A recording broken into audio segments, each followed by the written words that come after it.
Assalamualaikum warahmatullahi wabarakatuh. Perkenalkan, kami dari kelompok 3 akan membahas materi mengenai sistem informasi keuangan. Sebelumnya, perkenankan kelompok kami untuk memperkenalkan anggota dari kelompok kami. Yang pertama ada saya, Mita Indah Safitri. Yang kedua ada Muhammad Sidki Amin. Dan yang ketiga ada Umi Hudaifah. Untuk mempersingkat waktu, mari simak video dari kami mengenai sistem informasi keuangan dan selamat menyaksikan. Baik, sebagai pembuka saya akan menjelaskan apa yang dimaksud dengan sistem informasi keuangan. Sistem informasi keuangan adalah bagian dari sistem informasi manajemen yang digunakan untuk memecahkan masalah-masalah keuangan yang ada di perusahaan. Secara umum, sistem informasi keuangan memiliki sistem pemasukan yang terdiri dari subsistem, data processing, didukung oleh internal audit subsistem yang menyediakan data dan informasi internal. Untuk lebih jelasnya mengenai pembahasan dari sistem informasi keuangan akan kami ulas dalam slide-slide yang selanjutnya secara lengkap. Baik, materi yang pertama yaitu mengenai konsep aktivitas bisnis. Sistem informasi keuangan adalah sistem informasi yang memberikan informasi kepada orang lain atau kelompok baik di dalam perusahaan maupun di luar perusahaan mengenai masalah keuangan suatu perusahaan. Sistem informasi keuangan disebut juga sistem informasi finansial, yaitu sistem informasi yang memberikan informasi kepada orang atau kelompok baik di dalam perusahaan maupun di luar perusahaan. Subsistem informasi finansial menyediakan data finansial untuk penyusunan laporan-laporan intern dan ekstern, yaitu antara lain yang pertama ada harga, yang kedua ada daftar laba rugi, dan yang ketiga ada daftar tentang asal-usul dan pengeluaran dana-dana, kalkulasi kemudian, dan lain sebagainya.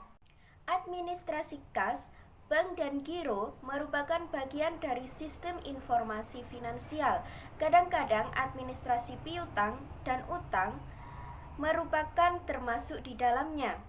Dalam sistem informasi finansial dapat diperoleh suatu informasi, yaitu antara lain yang pertama adalah cara dengan apa telah diperoleh alat-alat finansial, misalnya melalui pinjaman-pinjaman jangka pendek dan jangka panjang, melalui penerimaan-penerimaan piutang, melalui emisi saham-saham, dan lain sebagainya. Yang kedua, cara dengan apa alat-alat finansial digunakan untuk melaksanakan pembelian-pembelian, untuk pembayaran upah dan gaji, untuk pajak, untuk keperluan pembayaran laba, dan lain sebagainya. Yang ketiga, cara dengan apa kebutuhan akan modal pada masa yang akan datang akan dibiayai dengan memperhatikan syarat-syarat sehubungan dengan struktur finansial. Bisnis merupakan sebuah organisasi yang memproduksi, menjual barang atau jasa untuk mendapatkan suatu laba. Prospek mendapatkan laba yang merupakan selisih antara pendapatan dan pengeluaran bisnis mendorong orang untuk membuka dan memperluas sebuah bisnis. Dalam berbisnis tidak boleh melakukan kecurangan yang menguntungkan diri sendiri dan merugikan orang lain. Sebuah perusahaan menjalankan berbagai aktivitas untuk menyediakan produk dan jasa yang dapat dijual dan menghasilkan pengembalian investasi yang memuaskan. Laporan keuangan perusahaan ini menginformasikan tentang 4 aktivitas utama perusahaan, yaitu perencanaan, pendanaan, investasi, dan operasi. Untuk lebih jelasnya mengenai aktivitas bisnis suatu perusahaan akan dijelaskan oleh teman saya. Baik, selanjutnya akan dijelaskan tentang aktivitas bisnis, yaitu antara lain yang pertama, aktivitas perencanaan. Sebuah perusahaan ada untuk mengimplementasikan sasaran dan tujuan tertentu. Sasaran dan tujuan perusahaan terdapat dalam rencana bisnis yang mendeskripsikan maksud dari perusahaan, strategi, dan tips untuk aktivitasnya. Rencana bisnis dapat membantu manajer untuk memusatkan usahanya dan mengidentifikasi kesempatan dan rintangan yang diharapkan. Yang kedua, aktivitas pendanaan. Pendanaan dibutuhkan perusahaan untuk menjalankan rencana bisnisnya. Pendanaan dibutuhkan untuk membeli bahan baku untuk produksi, membayar gaji karyawan, mengakuisisi perusahaan dan teknologi komplementer, dan untuk penelitian dan pembangunan. Aktivitas pendanaan adalah metode yang digunakan perusahaan untuk mendapatkan uang guna membayar kebutuhan-kebutuhan tersebut. Oleh karena itu, ukuran dan potensi aktivitas pendanaan dalam penentuan kesuksesan atau kegagalan perusahaan. Perusahaan harus berhati-hati dalam memperoleh dan mengelola sumber daya keuangan. Terdapat dua sumber pendanaan, yaitu eksternal atau investor ekuitas dan kreditur. Akuisisi aktivitas pendanaan tergantung pada kondisi pasar keuangan. Pasar keuangan adalah sumber potensial untuk pendanaan. Dalam mencari dana di pasar keuangan, perusahaan mempertimbangkan beberapa hal, yaitu jumlah dana yang dibutuhkan, sumber pendanaan, waktu pembayaran kembali, dan struktur perjanjian pendanaan. Selanjutnya, yang ketiga, aktivitas investasi. Mengacu pada perolehan dan pemeliharaan investasi dengan tujuan menjual produk dengan menyediakan jasa dan untuk tujuan menginvestasikan kelebihan kas. Investasi dalam tanah, bangunan, peralatan, dan hak hukum, seperti paten, lisensi, dan hak cipta. Persediaan modal usaha seperti manajer dan karyawan. Sistem informasi dan aset sejenis adalah untuk menjalankan operasi bisnis perusahaan. Aset-aset ini disebut aset operasi. Perusahaan juga sering secara temporer atau permanen menginvestasikan kelebihan kasnya dalam bentuk efek seperti saham ekuitas perusahaan dan pemerintah dan reksadana. Aset-aset ini disebut aset keuangan. Informasi aktivitas pendanaan dan investasi membantu dalam mengevaluasian kinerja bisnis. Keputusan investasi melibatkan beberapa faktor seperti jenis investasi yang diperlukan, jumlah yang dibutuhkan, waktu perolehan, lokasi aset, dan perjanjian kontraktual.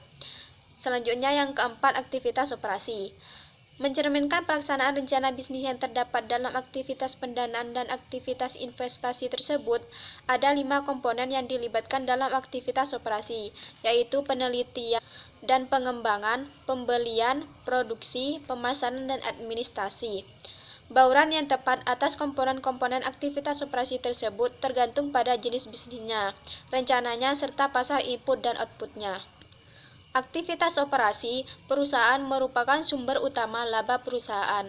Laba mencerminkan kesuksesan perusahaan dalam membeli dari pasar input dan menjualnya ke pasar output. Analisis angka laba dan bagian komponen-komponennya mencerminkan kesuksesan perusahaan dalam menjalankan aktivitas bisnisnya secara efektif dan efisien. Selanjutnya, model sistem informasi keuangan. Bisa dilihat skema model sistem informasi keuangan.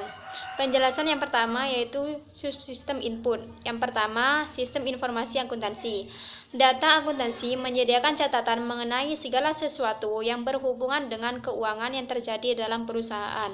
Catatan dibuat untuk setiap transaksi, menjelaskan apa yang terjadi, kapan terjadinya, siapa yang terlibat, dan banyak uang yang terlibat. Selanjutnya, audit internal. Bergantung pada auditor eksternal untuk mengaudit catatan akuntansinya. Untuk menguji kebenarannya, perusahaan yang telah besar memiliki sendiri staf auditor internal yang melakukan analisis yang sama seperti auditor eksternal, tapi memiliki lingkup tanggung jawab yang lebih luas. Audit internal sebagai sistem dari sistem informasi keuangan karena kemampuannya untuk mengevaluasi dan mempengaruhi operasi perusahaan secara independen dari sudut pandang perusahaan. Jenis kegiatan audit yaitu antara lain Yang pertama, audit keuangan. Menguji akurasi catatan perusahaan dan dilakukan oleh auditor eksternal. 2. Audit operasional untuk memeriksa efektivitas prosedur. 3. Audit kesesuaian. Sama seperti audit operasional, akan tetapi prosesnya masih berlanjut. Selanjutnya, intelijen keuangan. Perusahaan mengidentifikasi sumber-sumber terbaik modal tambahan dan investasi terbaik bagi yang kelebihan dana. Dalam pencapaian tujuannya, subsistem informasi keuangan menginformasikan data dari pemegang saham, usaha, pemerintah, dan masyarakat. Selanjutnya, subsistem output. Yang pertama, peramalan. Salah satu kegiatan matematis tertua dalam bisnis.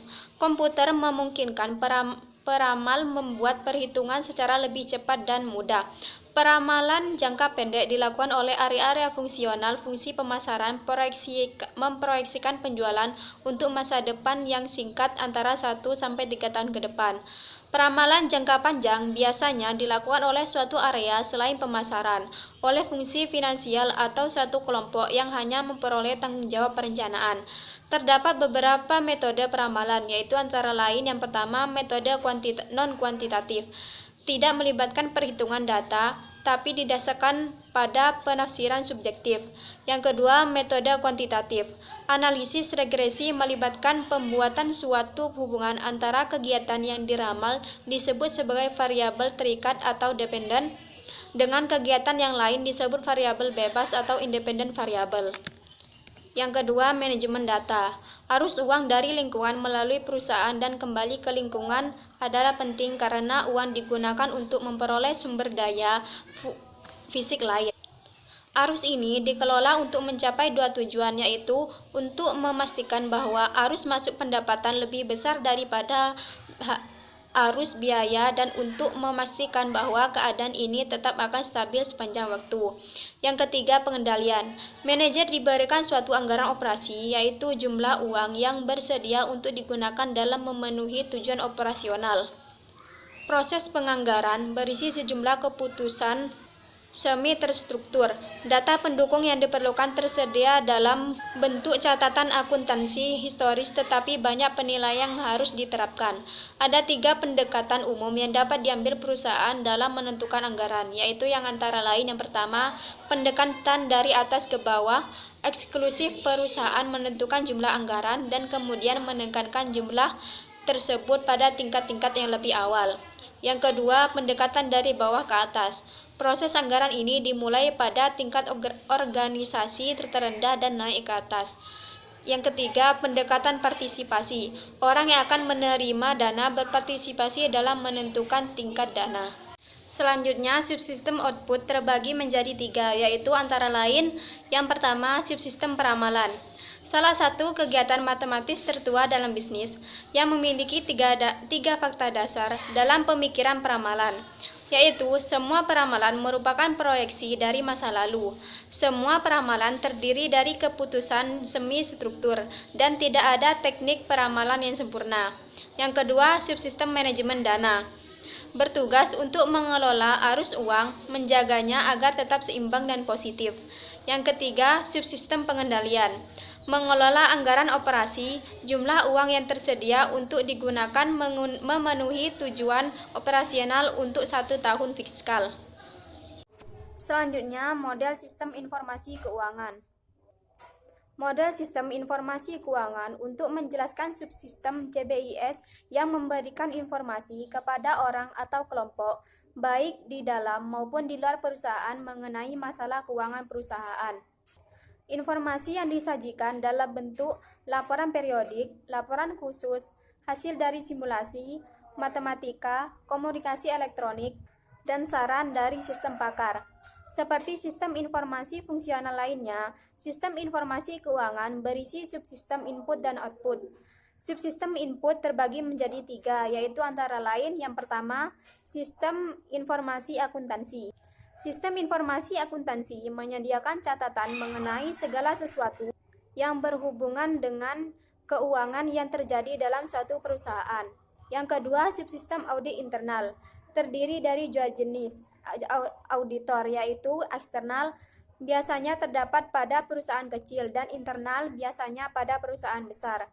Dalam audit internal terdapat 4 jenis dasar kegiatan audit internal, yaitu keuangan, operasional, kesesuaian, dan rancangan sistem pengendalian internal. Yang ketiga, subsistem intelijen keuangan. Digunakan untuk mengidentifikasi sumber-sumber terbaik modal tambahan dan investasi terbaik bagi yang kelebihan dana untuk mencapai tujuannya. Subsistem informasi keuangan mengumpulkan data dan informasi dari pemegang saham, masyarakat keuangan, dan pemerintah. Subsistem input terbagi menjadi 3, yaitu antara lain subsistem informasi akuntansi yang menyediakan catatan mengenai segala sesuatu yang berhubungan dengan keuangan yang terjadi dalam suatu perusahaan. Kemudian yang kedua ada subsistem audit internal, yakni terdiri dari 2 jenis auditor, yaitu eksternal yang biasanya terdapat pada perusahaan kecil dan juga internal biasanya pada perusahaan besar. Dalam audit internal terdapat 4 jenis dasar kegiatan audit internal, yaitu keuangan, operasional, kesesuaian, dan rancangan sistem pengendalian internal. Kemudian yang ketiga ada subsistem intelijen keuangan, yang digunakan untuk mengidentifikasi sumber-sumber terbaik modal tambahan dan investasi terbaik bagi yang kelebihan dana untuk mencapai tujuannya. Sedangkan subsistem pada output terbagi menjadi 3, yaitu antara lain subsistem peramalan, yakni salah satu kegiatan matematis tertua dalam bisnis yang memiliki 3 fakta dasar dalam pemikiran peramalan, yaitu semua peramalan merupakan proyeksi dan masa lalu. Semua peramalan terdiri dari keputusan semi struktur dan tidak ada teknik peramalan yang sempurna. Kemudian yang kedua subsistem manajemen dana, bertugas untuk mengelola arus uang, menjaganya agar tetap seimbang dan juga positif. Kemudian yang ketiga ada subsistem pengendalian, mengelola anggaran operasional, jumlah uang yang tersedia untuk digunakan memenuhi tujuan operasional untuk 1 tahun fiskal. Selanjutnya fokus sistem informasi keuangan, mencakup 3 hal pokok, antara lain yang pertama mengidentifikasi kebutuhan uang yang akan datang, untuk meneliti setiap kebutuhan suatu perusahaan mengenai kebutuhan uangnya untuk keperluan masa yang akan datang. Yang kedua, membantu perolehan dana untuk memfokuskan bagaimana agar dapat memperoleh dana guna untuk memenuhi kebutuhan uang. Kemudian yang ketiga, mengontrol penggunaannya, mengendalikan setiap keluarnya uang dalam perusahaan sehingga meminimalisir pengeluaran suatu perusahaan. Model sistem informasi keuangan untuk menjelaskan subsistem CBIS yang memberikan informasi kepada orang atau kelompok baik di dalam maupun di luar perusahaan mengenai masalah keuangan perusahaan. Informasi yang disajikan ini berbentuk laporan periodik, laporan khusus, hasil dari simulasi, matematika, komunikasi elektronik, atau saran dari sistem pakar. Seperti layaknya sistem informasi fungsional lainnya, sistem informasi keuangan itu berisi subsistem input dan juga subsistem output. 2 dari subsistem tersebut input yaitu ada sistem informasi akuntansi dan suatu subsistem yang dikhususkan untuk mengumpulkan intelijen. Kemudian juga terdapat sistem fungsional lainnya, subsistem input ketiga, yakni audit internal, yang terdiri dari auditor yang menganalisis sistem konseptual perusahaan untuk memastikan bahwa data-data keuangan yang diproses oleh perusahaan itu sudah diproses secara tepat. Baik teman-teman, di sini saya akan menjelaskan tentang model sistem informasi keuangan. Untuk model sistem informasi keuangan sendiri, teman-teman bisa lihat di PowerPoint yang telah kami sajikan seperti ini. Selanjutnya ada teknik sistem informasi keuangan, mencakup 3 teknik. Yang pertama teknik analistik, menggunakan formula matematis yang secara langsung dapat menurunkan solusi optimal atau memprediksi hasil sebuah perusahaan tertentu. Yang kedua ada teknik algoritma, untuk digunakan algoritma dalam meningkatkan efisiensi sebuah proses pencairan alternatif. Kemudian teknik yang ketiga dengan pendekatan pencairan buta atau blind search. Teknik pencairan untuk mengacu pada pendekatan pencairan yang berubah-ubah dan tidak ada panduannya. Terdapat 2 tipe pencarian buta, yakni enumerasi lengkap dan juga enumerasi tidak lengkap. Enumerasi lengkap yaitu seluruh alternatif dipertimbangkan sampai solusi tersebut optimal didapatkan. Kemudian yang kedua enumerasi tidak lengkap, pencarian parsial yang hanya sebagian alternatif saja yang dapat dipertimbangkan sampai solusi tersebut cukup baik didapatkan.